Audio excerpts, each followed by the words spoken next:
ನಾನು ಮಂಜುನಾಥ ಗಿಳಿಯಾರು, ಕರ್ನಾಟಕ ದಲಿತ ಸಂಘ ಸಮಿತಿ ಅಂಬೇಡ್ಕರ್ವಾದ ಉಡುಪಿ ಜಿಲ್ಲಾ ಪ್ರಧಾನ ಸಂಚಾಲಕನಾಗಿ ಕೆಲಸ ಮಾಡ್ತಾ ಇದ್ದೇನೆ. ನಮ್ಮ ಉಡುಪಿ ಜಿಲ್ಲಾ ಉಸ್ತುವಾರಿ ಸಚಿವರಾಗಿ ಶ್ರೀಮತಿ ಲಕ್ಷ್ಮೀ ಹೆಬ್ಬಾಳ್ಕರ್ ಯಾವ ತಾರೀಕಿನಿಂದ ನೇಮಕ ಆದರೂ ಅವರು ಪೂರ್ತಿಯಾಗಿ ದಲಿತ ಸಮುದಾಯವನ್ನು ಕಡೆಗಣಿಸಿದ್ದಾರೆ. ಉಡುಪಿ ಜಿಲ್ಲೆಯ ಅಭಿವೃದ್ಧಿಯನ್ನು ಕಡೆಗಣಿಸಿದ್ದಾರೆ. ಅವರಿಗೆ ಉಡುಪಿ ಜಿಲ್ಲೆ ಮೇಲೆ ಒಂದು ಎಳ್ಳಿನಷ್ಟು ಕೂಡ ಪ್ರೀತಿ ಇಲ್ಲ. ಅವರು ಬೆಳಗಾಂ ರಾಜಕಾರಣದಲ್ಲೇ ಮುಳುಗಿದ್ದಾರೆ ಬಿಟ್ಟರೆ ಈ ಉಡುಪಿ ಜಿಲ್ಲೆಯಲ್ಲಿ ಜನರ ಪರವಾದ ಕೆಲಸ ಮಾಡಬೇಕು, ಇಲ್ಲಿ ಅವರದ್ದೇ ಆದ ಪಕ್ಷವನ್ನಾದರೂ ಆಧರಿಸಬೇಕು. ಇಲ್ಲಿ ಆ ಪಕ್ಷಕ್ಕೆ ಯಾವುದೇ ಶಾಸಕರಿಲ್ಲ, ಆ ಪ್ರಜ್ಞೆ ಕೂಡ ಆ ಮೇಡಮ್ಗಿಲ್ಲ. ಆದ್ದರಿಂದ ನಾವು ದಲಿತ ಸಂಘ ಸಮಿತಿಯವರು ಅನೇಕ ಬಾರಿ ಈ ಹಿಂದೆ ಅವರ ಹತ್ರ ಮನವಿ ಮಾಡಿಕೊಂಡಿದ್ದೀವಿ. ಇಲ್ಲಿ ದಲಿತ ಸಂಘ ಸಮಿತಿಯವರ ಸಮಸ್ಯೆಗಳಿರ್ಬೋದು, ನಮ್ಮ ಶೋಷಿತ ಸಮುದಾಯದವರ ಸಮಸ್ಯೆ ಇರ್ಬೋದು, ಮಹಿಳೆಯರ ಸಮಸ್ಯೆ ಇರ್ಬೋದು, ಕಾರ್ಮಿಕರ ಸಮಸ್ಯೆ ಇರ್ಬೋದು, ಇದ್ರ ಬಗ್ಗೆ ಒಂದು ಚರ್ಚೆ ಮಾಡಬೇಕು, ಮೀಟಿಂಗ್ಗಳನ್ನು ಮಾಡಬೇಕು ಅಂತೇಳಿ ಬರೀ ಭರವಸೆಗಳನ್ನು ಕೊಟ್ಟುಬಿಟ್ಟೆ ಇವತ್ತಿಯೂ ಕೂಡ ಒಂದೇ ಒಂದು ಸಭೆಗಳನ್ನು ಮಾಡಿಲ್ಲ. ಅವರಿಗೆ ಅದನ್ನು ಮಾಡುವ ಮನಸ್ಸೂ ಇಲ್ಲ. ಒಂದು ರೀತಿ ವ್ಯಾಪಾರೀಕರಣ ಧೋರಣೆ ಲಕ್ಷ್ಮೀ ಹೆಬ್ಬಾಳ್ಕರ್ದಾಗಿದೆ ಅಂತೇಳಿ ನಮಗೆ ಇವತ್ತು ಖಾತ್ರಿಯಾಗಿದೆ. ಇವತ್ತೇನು ಹೇಳಿದರು DC? ಹಾಗಾಗಿ ಇವತ್ತು ಜಿಲ್ಲಾಧಿಕಾರಿಯವರಿಗೆ ಮನವಿ ಕೊಟ್ಟಿದ್ದೇವೆ, ಅವರನ್ನು ನಮಗೊಂದು ಮೀಟ್ ಮಾಡಿಸಿ ಕೊಡಬೇಕು ಅಂತ ಹೇಳಿ.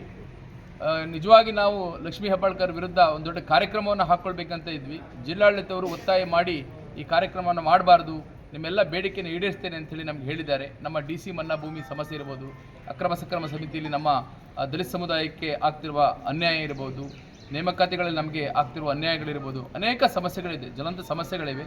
ಆ ಸಮಸ್ಯೆಗಳನ್ನು ಹಿಂದೆ ನಾವು ಕಳೆದ 15 ವರ್ಷಗಳಿಂದ ಹೋರಾಟಗಳನ್ನು ಮಾಡ್ತಾ ಇದ್ದೇವೆ. ಹಾಗಾಗಿ ಒಂದು ಸಣ್ಣ ಭರವಸೆಯನ್ನು ಕೊಟ್ಟಿದ್ದಾರೆ. ಆ ಭರವಸೆ ಈಡೇರದೇ ಇದ್ದರೆ, ಕಾಲಮಿತಿಯಲ್ಲಿ ಈಡೇರದೇ ಇದ್ದರೆ ಲಕ್ಷ್ಮೀ ಹೆಬ್ಬಾಳ್ಕರ್ ಅವರ ವಿರುದ್ಧ ದೊಡ್ಡ ಮಟ್ಟದ ಪ್ರತಿಭಟನೆಯನ್ನು ಮಾಡ್ತೇವೆ. ಅವರಿಂದ ಈ ಉಡುಪಿ ಜಿಲ್ಲೆಗೆ ಕಾಲು ಹಾಕಬಾರ್ದು, ಆ ರೀತಿಯ ಒಂದು ಪ್ರತಿಭಟನೆಯನ್ನು ಮಾಡಲಿಕ್ಕೆ ಕೂಡ ಸಂಘಟನೆ ಸಿದ್ಧವಾಗಿದೆ. ನಾನು ಸುಂದರ್ ಮಾಸ್ತರ್, ಕರ್ನಾಟಕ ದಲಿತ ಸಂಘ ಸಮಿತಿ ಅಂಬೇಡ್ಕರ್ವಾದ ರಾಜ್ಯ ಸಂಘಟನಾ ಸಂಚಾಲಕನಾಗಿ ಕಾರ್ಯನಿರ್ವಹಿಸುತ್ತಿದ್ದೇನೆ. ಈಗಾಗಲೇ ಇತ್ತೀಚೆಗೆ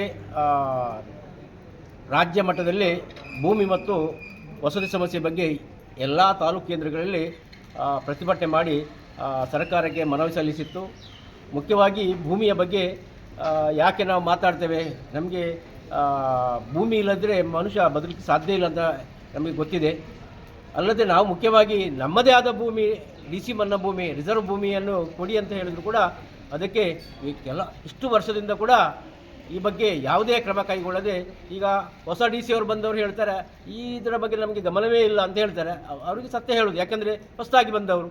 ಅದನ್ನು ಅಧಿಕಾರಿಗಳು ಸ್ಪಷ್ಟವಾಗಿ ಮಾಹಿತಿಯನ್ನು ಕೊಟ್ಟರೆ ಆಗ್ತದೆ. ಈಗ ಅವರು ಹೇಳ್ತಾರೆ ಮೀಟಿಂಗ್ ಕರೆದು ಸ್ಪಷ್ಟ ಮಾಹಿತಿಯನ್ನು ತೆಗೆದುಕೊಳ್ತಾರೆ ಅಂತ ಹೇಳಿದ್ದಾರೆ.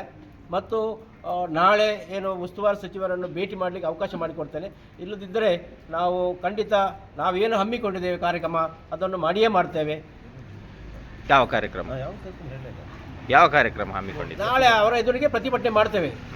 ಕರಿ ಬಾವುಟ ಅಲ್ಲೇ ಹಿಡಿತೇವೆ. ಅವ್ರು ಮಾಡದಿದ್ದರೆ ಖಂಡಿತ ಮಾಡ್ತೇವೆ.